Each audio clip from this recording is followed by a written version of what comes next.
and sa lahat po sa inyo. Ako po si David Aaron Adaw mula sa BSN po 3W Mad. Ang ginawa ko pong website is yung my portfolio po. Dito po makikita yung home, about, project, gallery, and contact.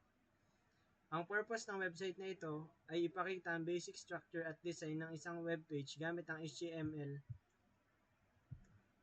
at CSS. Layunin din itong ipakita ang skill ko sa paggawa ng organized at responsive na website na may mga section gaya ng home, project, about, and contact.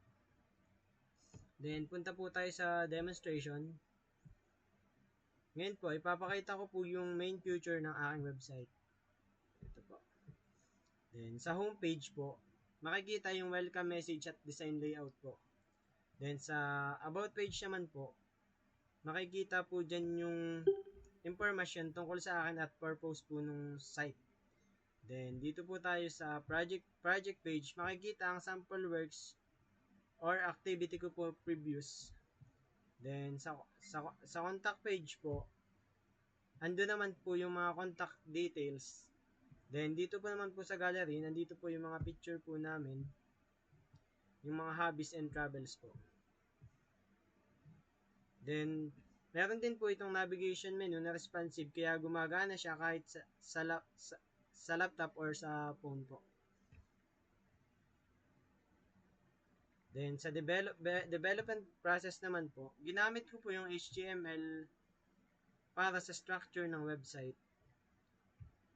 at design po ng layout. Ginawa ko po ito gamit itong Visual Code and tinest ko ito gamit po itong Google Chrome.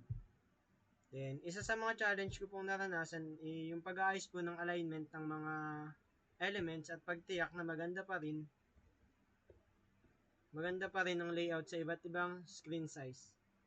Nasolve ko din po ito sa pamamagitan ng tamang paggamit ng CSS at pag-check ng HTML structure.